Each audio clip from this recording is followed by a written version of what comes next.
My name is Jasmine. I was happy and scared at the same time. Then he said he needed space. I held my stomach and went silent. I did not know what to say. The cafe was noisy. People were laughing, they were drinking coffee, they were talking about their day. But I could not hear them. I could only hear his words. He said, "I need a break." He said, "This is too fast." He said, "I am not ready." I looked at him. His name was Mark. I loved him very much. We were together for 2 years. We were happy. At least, I thought we were happy. 10 minutes before, I told him the news. I showed him the test. It was a small plastic stick. It had 2 pink lines. 2 lines meant a baby. I was pregnant. I thought he would smile. I thought he would hug me. I thought he would say, "We can do this, Jasmine." But he did not smile. He looked at the table. He looked at his hands.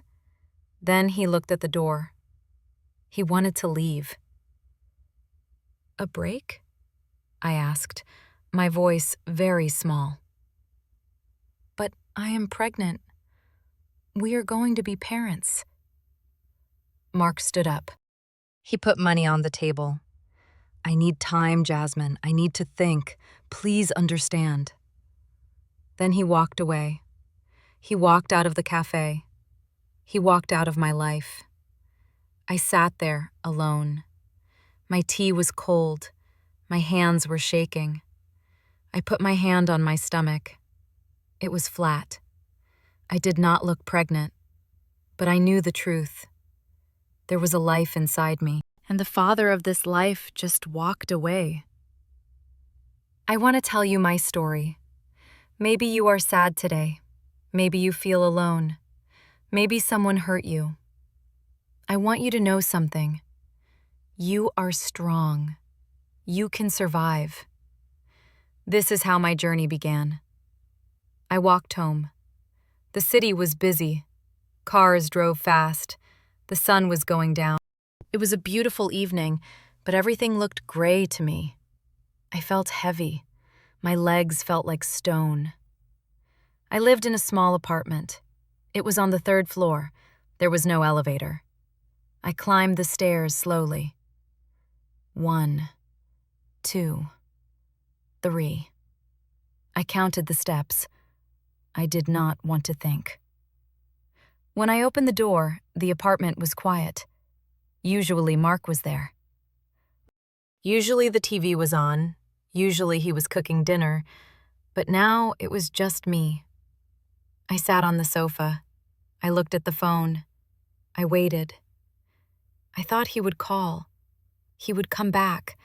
He was just scared. I waited for 1 hour. I waited for 2 hours. The phone did not ring. The door did not open.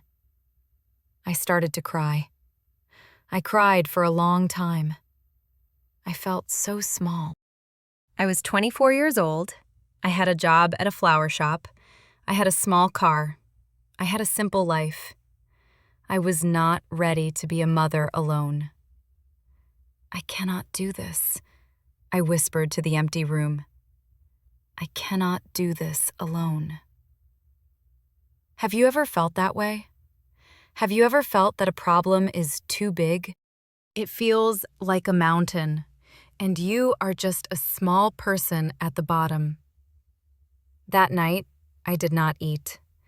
I went to bed. I curled into a ball. I held my stomach. I promised the baby I was sorry. I was sorry he left. The next morning, the sun came up.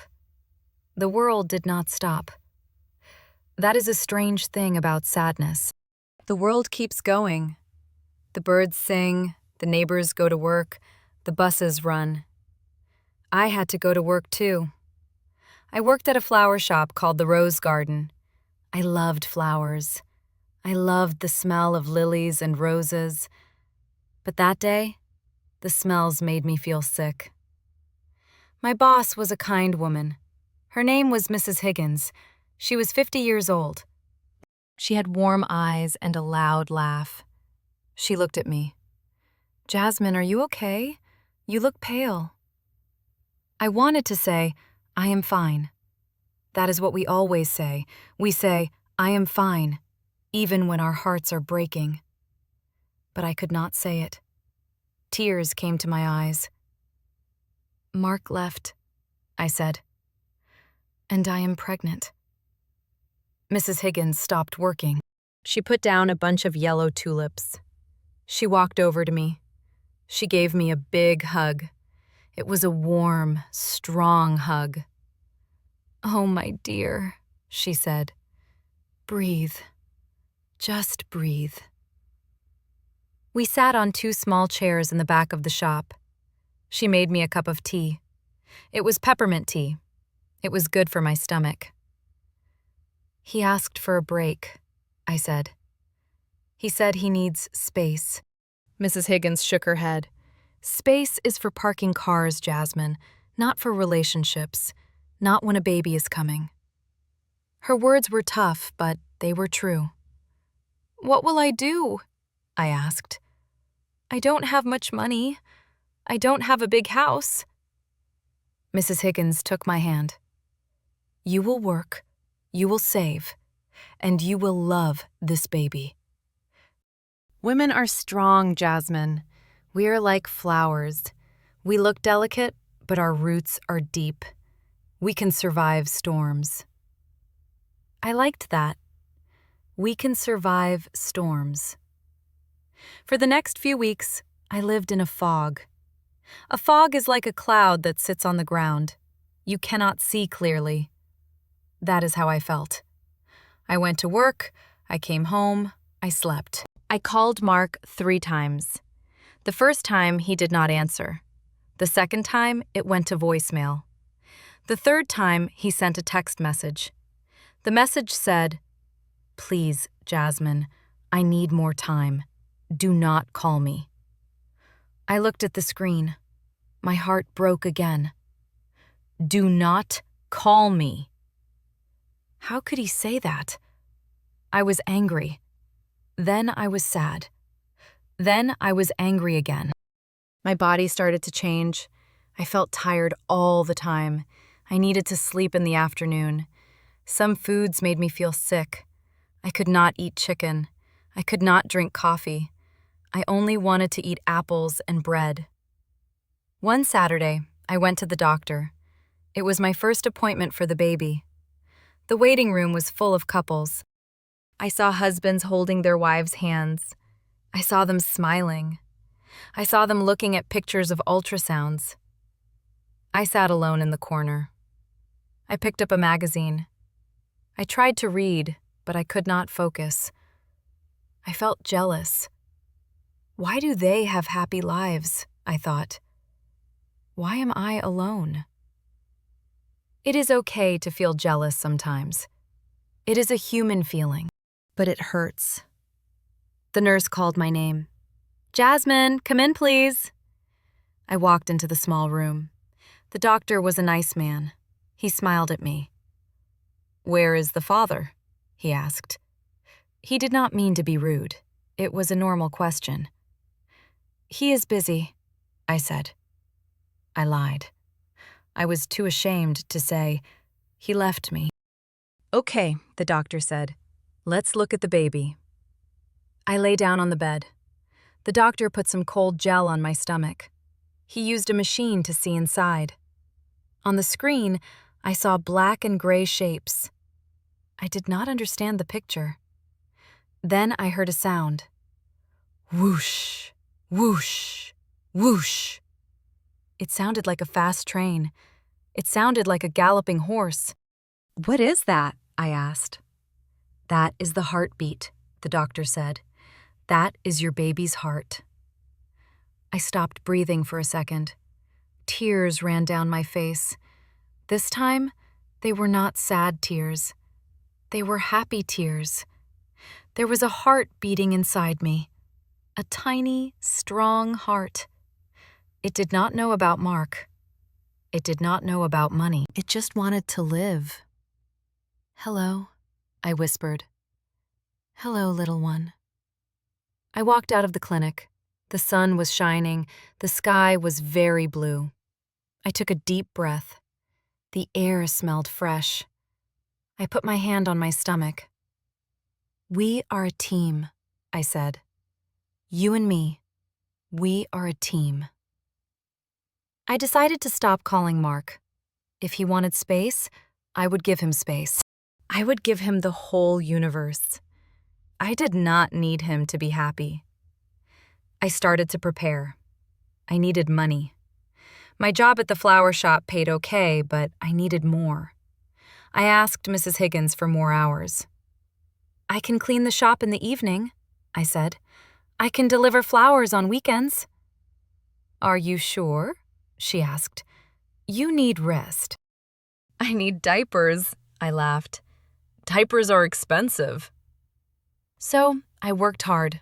My feet hurt, my back hurt, but I felt proud. Every dollar I saved was for my baby. I started to buy things. I did not buy expensive things. I went to a secondhand shop. This is a shop where people sell used clothes and furniture. I found a small wooden crib. It was old, but it was strong. I bought it. I bought yellow paint. I painted the crib. It looked new and bright. I found tiny clothes, little socks, little hats. They were so small. I could not believe a person could be that small. One day, my mother called me. My parents lived in another city. It was 3 hours away. How are you, Jasmine? She asked. I had not told them yet. I was scared they would be angry, and I was scared they would be disappointed. Mom, I have news, I said. I told her everything. I told her about the baby. I told her about Mark. I told her about the break. There was silence on the phone. I held my breath. Oh, Jasmine, she said, her voice soft. Why didn't you tell us sooner? I was scared, I said. We are coming, she said. Your father and I, we are coming this weekend. You don't have to, I said. I am okay. We know you are okay, she said, but we want to see you. That weekend, my parents came. They brought bags of food. They brought a warm blanket. My father looked at me. He was a quiet man. He did not say much, usually. He hugged me. We are here, he said. We will help. They did not ask about Mark. They did not say bad things about him. They focused on me. They focused on the baby. We painted the spare room in my apartment. We painted it a soft green color. It looked like a garden. It is beautiful, I said. It is a room for a new beginning, my mother said. Months passed. My stomach grew big. It was like a watermelon. It was hard to tie my shoes. It was hard to sleep. But I was not sad anymore. I was busy. I made friends with a neighbor. Her name was Sarah. She also had a baby. Her baby was 6 months old. We walked in the park together. Sarah told me about sleepless nights. She told me about breastfeeding. She told me the truth. It is hard, Sarah said. Sometimes you will cry. But when the baby smiles, you forget everything. I liked her honesty. One afternoon, my phone rang. I looked at the screen. It was Mark. My heart beat fast. Thump, thump, thump. It had been 5 months. 5 months of silence. 5 months of space. I stared at the phone. Should I answer?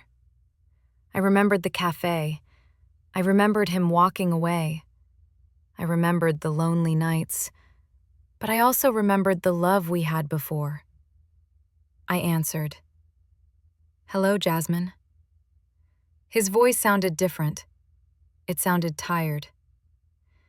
Yes, Mark. How are you? He asked. I am pregnant, Mark. I am very pregnant. That is how I am."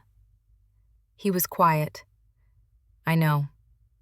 I have been thinking." "You have been thinking for 5 months," I said. My voice was strong. I was surprised. I was not crying. I was not begging. "I made a mistake," he said. "I was scared. I panicked. Can we meet?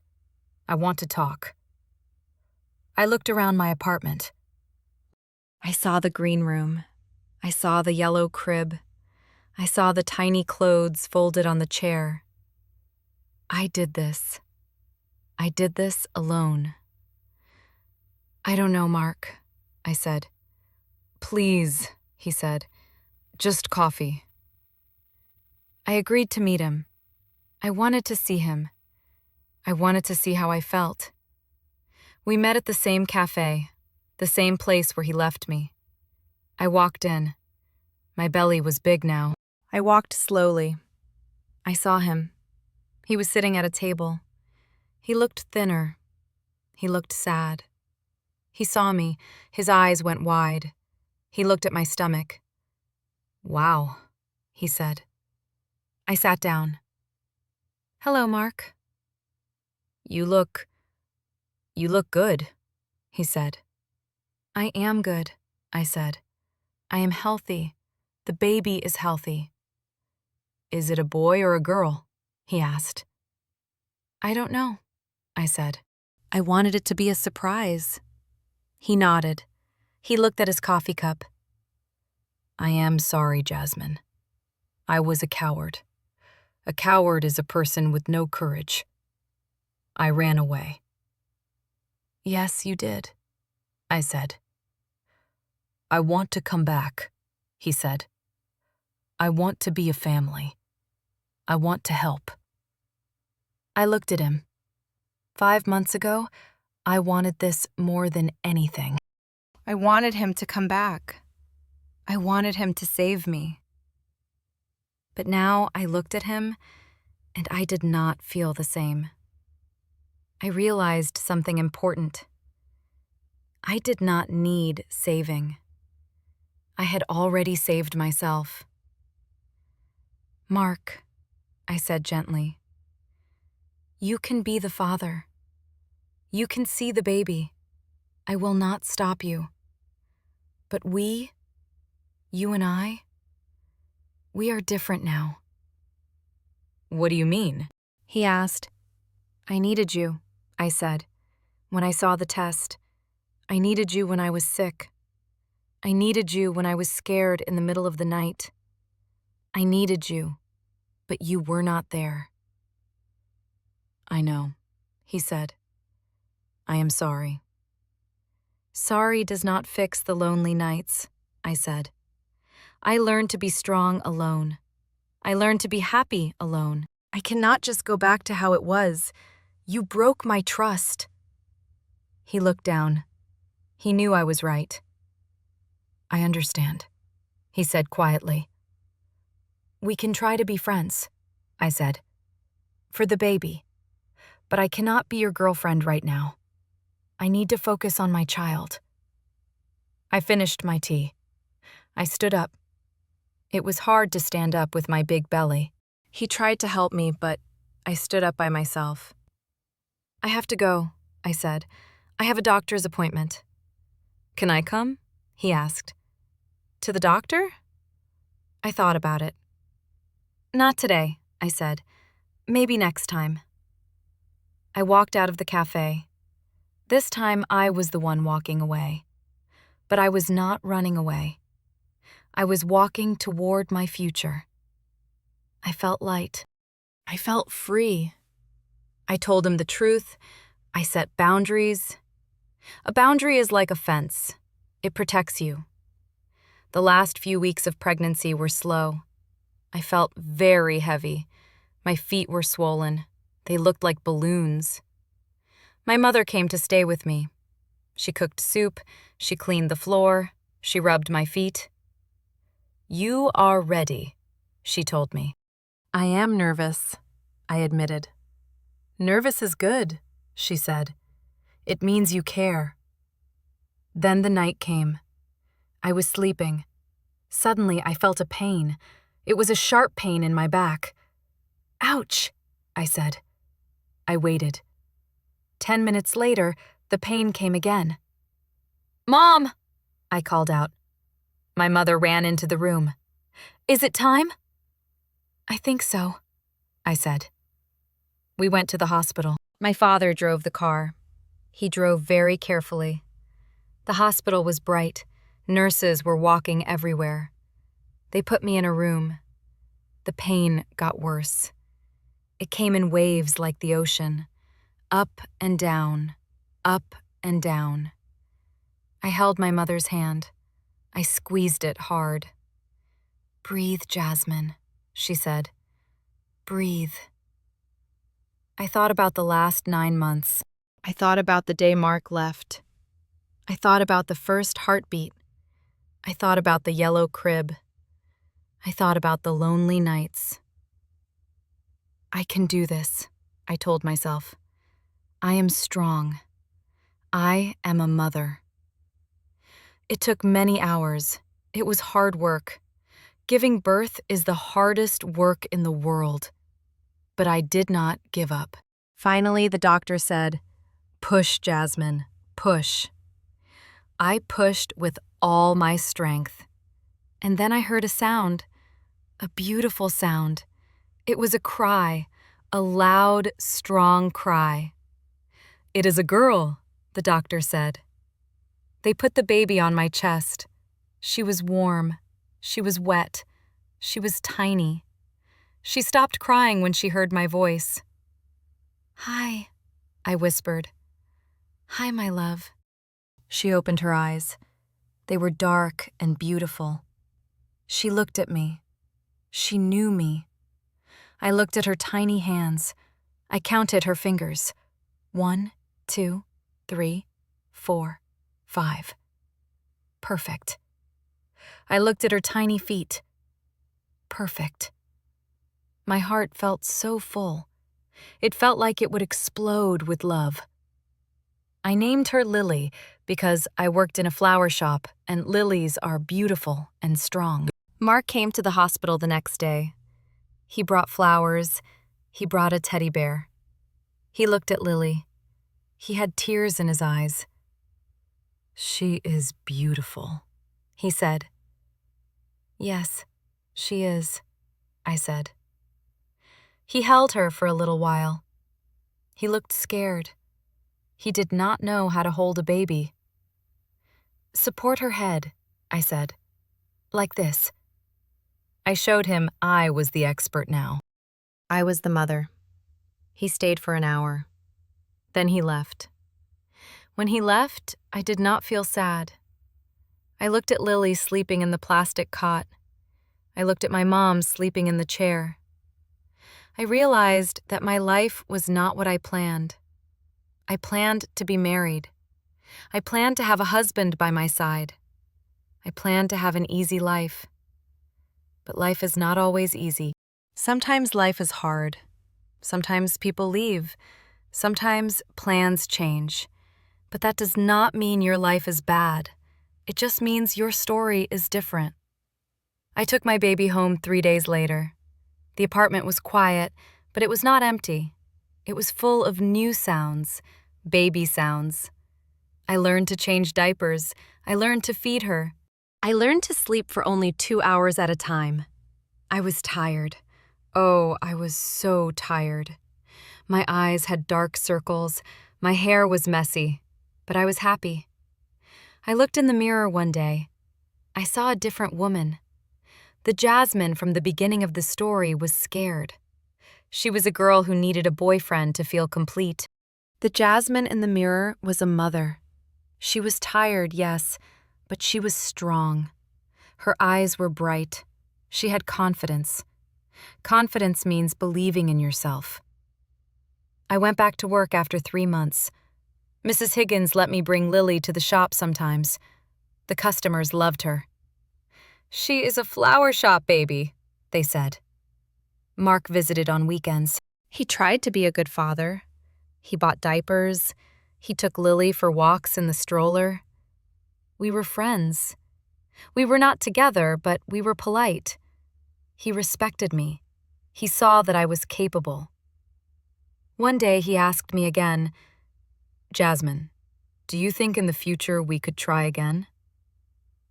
I looked at him. I was holding Lily. She was laughing at a bright red rose. "I don't know, Mark," I said honestly. "Right now, I am happy. I am happy with my life. I am happy with myself. I don't need a relationship to be happy." He nodded. "I will wait," he said. "If there is a chance, I will wait." "You can wait," I said. "But do not wait for the old Jasmine. She is gone. I am a new person." I want to tell you something important. If you are going through a hard time, please listen. Maybe you lost your job. Maybe your partner left you. Maybe you are sick. Maybe you feel alone. It is okay to be scared. It is okay to cry. I cried many times. But do not stay in the dark. Take one step, then take another step. Paint a wall. Plant a flower. Call a friend. Go for a walk. Small steps lead to big changes. I thought my life was over when Mark said, "I need a break." I thought I was weak. But that break made me strong. It forced me to grow. It forced me to find my own power. Now, when I look at Lily, I do not see a mistake. I do not see a sad story. I see a miracle, and I see the proof that I can do anything. You can do anything too. My name is Jasmine. I am a mother. I am a worker. I am a strong woman. And this was my story. Life is not about waiting for the storm to pass. It is about learning to dance in the rain. And believe me, I am dancing. I look out the window now. The sun is setting again, but it does not look gray anymore. The sky is pink and orange. It is beautiful.